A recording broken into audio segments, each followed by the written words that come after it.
and it is just packed with insights from teachers, parents, and even people who navigated school with nystagmus themselves. Yeah. So get ready for some serious aha moments. Absolutely. Okay, so imagine for a second a classroom, and there's a child who just seems distracted, maybe even daydreaming.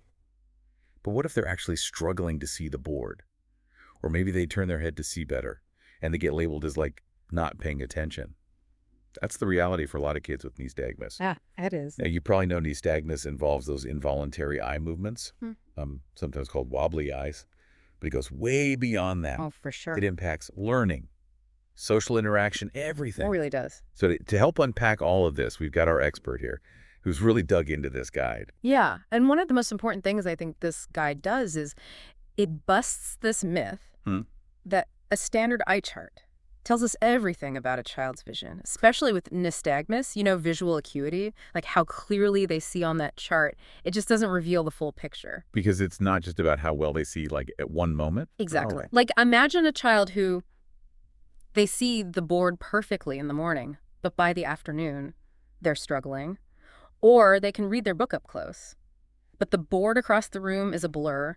Their vision fluctuates all throughout the day. So teachers might think, well, they could see it earlier, what's changed. Yeah. But it's the nystagmus itself that's changing how they see, moment to moment. Absolutely. And this guide uses this term, functional vision, which I think is so important. It means how well someone can use their vision in everyday life, not just how clearly they see letters on a chart.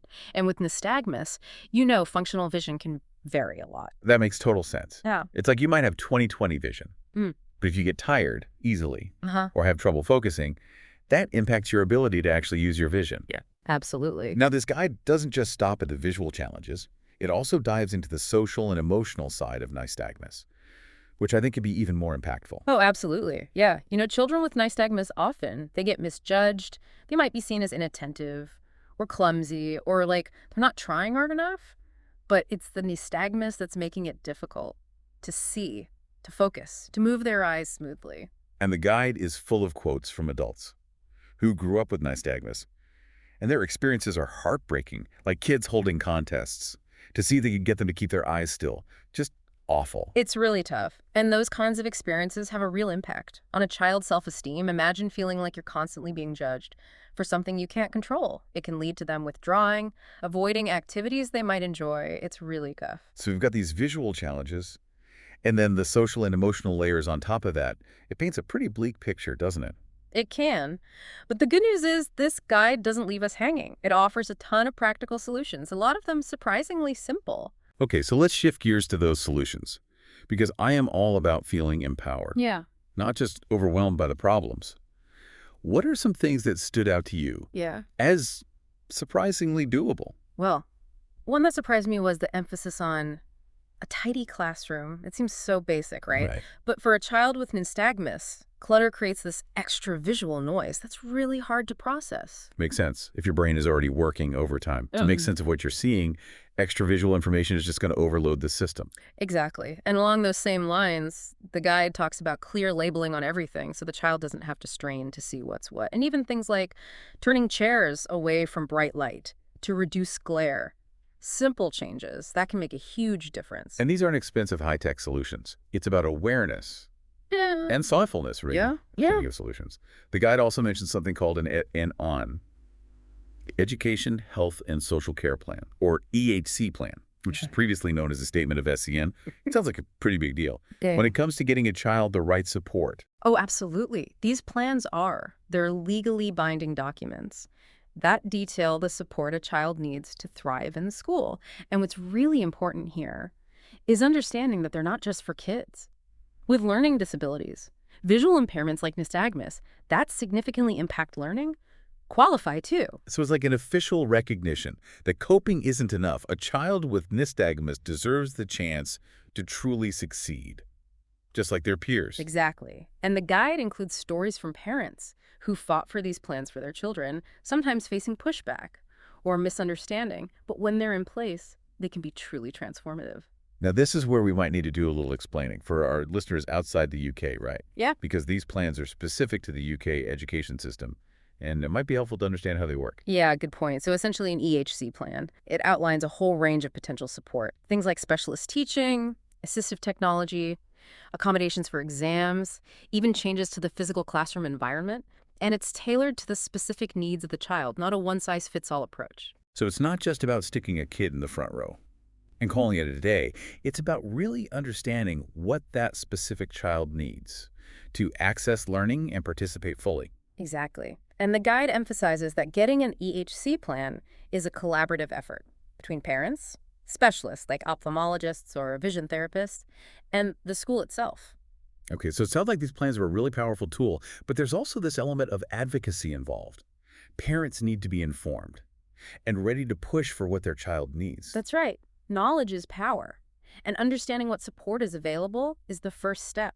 The guide actually gives some great advice on navigating that process and advocating effectively. Fantastic. So we've gone from busting myths about visual acuity to understanding the impact on a child's social and emotional well-being, to exploring these formal support systems like EHC plans. It's a lot to take in, but it really highlights how complex nystagmus is. Yeah, it really is. We're going to take a quick pause here, but when we come back, we're going to delve even deeper into the support systems available for children with nystagmus, things like early intervention, and the role technology can play. So don't go anywhere. We'll be right back. And speaking of support, this guide really emphasizes that early intervention can make a huge difference for children with nystagmus. Okay, so let's unpack that a bit. When we talk about early intervention, what exactly are we talking about? What does that look like in real life? Well, the first step is getting a diagnosis as early as possible. That might seem obvious, but it's crucial because it allows everyone involved, parents, teachers, therapists, to understand the child's specific needs right from the start. So we're not just throwing a bunch of random solutions at the problem. We're being really targeted in our approach based on that early diagnosis. Exactly. And early intervention isn't just about glasses or contacts. It often involves things like vision therapy, which can help children develop strategies to maximize their functional vision. Remember, that's how well they can actually use their vision in everyday life. Now, I've heard of vision therapy, but I'll admit I don't really know what it entails. Can you give us a quick ELI 5 on that? Sure. It's kind of like physical therapy, but for your eyes. A vision therapist works with the child on things like eye coordination, focusing skills, eye tracking, and even using their peripheral vision more effectively. It's about training the visual system to work better. So even though we can't cure nystagmus, we can teach the brain to adapt and compensate, which can make a huge difference in the child's ability to learn and interact with the world. That's exactly it. And early intervention can also include working with occupational therapists who focus on things like fine motor skills, coordination, and sensory processing, all of which can be impacted by nystagmus. Now, one thing that surprised me in the guide was the mention of mobility training for children with nystagmus. It seems counterintuitive at first because we're talking about a visual impairment, not a physical one. I know, right? But when you think about it, it makes total sense. If a child has trouble judging distances or seeing moving objects clearly, navigating the world can be really challenging, even dangerous. So it's not about teaching them to walk. It's about teaching them to walk safely and confidently, despite their visual challenges. Exactly. A mobility specialist can help them learn techniques to compensate for their nystagmus, using landmarks, tactile cues, even a white cane if needed. Though the guide does point out that many children with nystagmus don't need or want to use a cane. Right. It's all about finding the right tools and strategies for each individual child, not a one-size-fits-all approach. Okay, so we've got early diagnosis, Yeah. vision therapy, occupational therapy, mobility training. It sounds like a whole team of specialists working together to support the child. And it's important to remember that this team also includes the child's parents and teachers. Everyone needs to be on the same page, communicating openly and sharing observations to make sure the child is getting the best possible support. We've talked a lot about the human side of support, the therapists, teachers, parents. But what about technology? It seems like tech could play a big role in helping children with nystagmus access information and learn more easily. You're absolutely right. And the guide dives into the potential benefits and pitfalls of Yes. technology. Pitfalls, I'm curious about that. I would think technology would be a natural fit for visual impairments. It can be, but it's not always a magic bullet. For instance, some children with nystagmus find it hard to read from computer screens for a long time, even with larger fonts and good contrast. I can see that. Staring at a screen can be tiring for anyone, But if your eyes are already working overtime to focus, it's got to be even worse. Exactly. And the guide suggests trying different color combinations, screen sizes, taking Mhm. frequent breaks. It's about being mindful of how tech is used, not just assuming it's always the answer. So it's a tool, not a cure-all. Okay. What about specific types of assistive technology? The guide mentions a few. Oh, there's a whole range. CCTVs that magnify text, screen readers that turn text into speech, even software that changes the background color of a screen to reduce glare. And what's interesting is the guide's emphasis on making sure the tech is cool from the child's perspective, especially teenagers, right? Oh, totally. They don't Uh-huh. want to stand out. Right. I feel like they're using something clunky and babyish. Exactly. Sometimes mainstream tech, like an iPad with specific apps, might be a better fit because it's more discreet and integrated into everyday life. The guide also talks about touch typing as a really valuable skill. Yeah. How does that tie into technology? Well, imagine a child who can type quickly and accurately without looking at the keyboard. They can use computers, tablets, smartphones, all sorts of tech, much more efficiently and independently. It's about empowering them to access information and communicate effectively, no matter what their visual challenges are. It's like giving them a superpower. They can express themselves, connect with others, learn, create, all through the power of touch typing. I love it. So we've covered early intervention, the role of technology. It's clear that a lot of thought and planning goes into supporting children with nystagmus. And it's not just about academics, right? It's about their social and emotional well-being, too. Absolutely. And the guide has a whole section dedicated to creating an inclusive learning environment, one where children with nystagmus feel safe, accepted, and supported. Okay, so let's dive into that when we come back from this quick break, because I think that's where the real magic happens, when we move beyond just accommodations to creating a truly inclusive and supportive community for these kids. Welcome back to our deep dive into nystagmus and education. So far, we've explored the visual challenges, the impact on learning, and even some surprisingly simple solutions. But now, let's talk about something just as crucial, the social and emotional side of things. Because this guide from the Nystagmus Network, it doesn't shy away from the tough stuff, does it? Not at all. And one of the most powerful things I think it does is highlight the invisible saggles that children with nystagmus face. It's not just about seeing clearly, it's about how they feel about themselves and how others perceive them. You know, earlier we talked about those awful stories of kids being teased or judged because of their nystagmus. It makes you realize how much those experiences can shape a child's sense of self-worth. Absolutely. Imagine being constantly told you're not paying attention or you're not trying hard enough, when in reality it's the nystagmus. That's making things difficult. It can really erode a child's confidence and self-esteem. And the guide points out that these feelings can manifest in different ways. Some kids might become withdrawn or shy, while others might act out or become disruptive. Right. And Yeah. it's important to remember that behavior is often a form of communication, especially for young children who might not have the words to express what they're going through. So as adults, parents, Yeah. teachers, anyone who works with kids, we need to be really tuned into those signals and not just brush off challenging behaviors as bad or disobedient. For sure. But awareness is only part of the equation, right?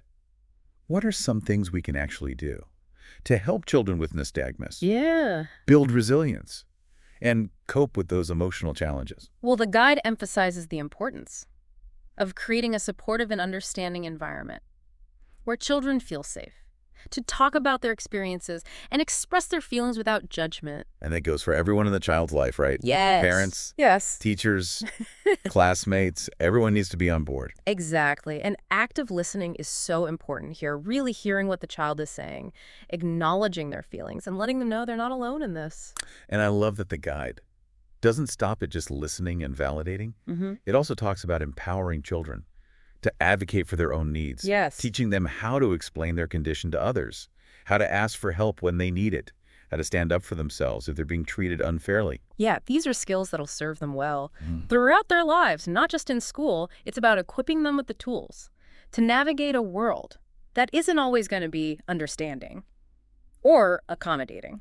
And speaking of navigating the world, the guide also touches on something that I think is really important: the transition to adulthood for individuals with nystagmus. Oh, yeah. Okay, so let's talk about that. What are some of the unique challenges they might face during this period? Well, think about all those milestones associated with becoming an adult. Driving, college, jobs, relationships. These can be stressful for anyone. But for someone with nystagmus, there might be additional anxieties around independence, acceptance, in disclosure. Like, do I tell my employer about my nystagmus?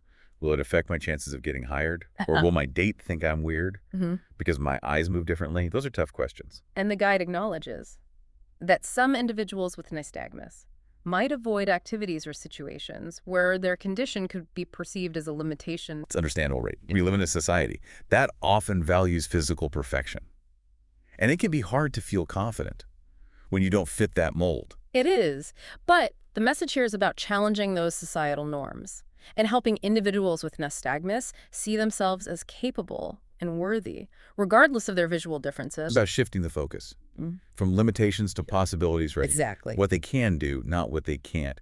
And it sounds like finding a community of people who understand is a big part of that. Absolutely. The guide emphasizes the importance of connecting with others who get it, support groups, online communities, even just having a few close friends or family members who truly understand the challenges and triumphs of living with nystagmus. That feeling of shared experience can be so powerful. So true. It's like, okay, I'm not alone in this. Other people have walked this path, and they're thriving. So maybe I can too. Wow, we've covered so much ground in this deep dive. We've gone from the science of nystagmus to the practicalities of support systems, to the very real emotional and social impact it has on people's lives. If you're listening to this, you've clearly got a reason to learn about nystagmus. Maybe you're a parent, a teacher, a therapist, or even someone who has nystagmus yourself. Whatever your reason, I hope this deep dive has given you a new perspective on this complex condition, because it's about so much more than just wobbly eyes. It's about understanding the whole person, appreciating their strengths, and creating a world where they can truly thrive. Thanks for joining us, and a huge shout out to the Nystagmus Network for putting together such an insightful guide. We'll be sure to link to it in the show notes so you can explore it further. Until next time.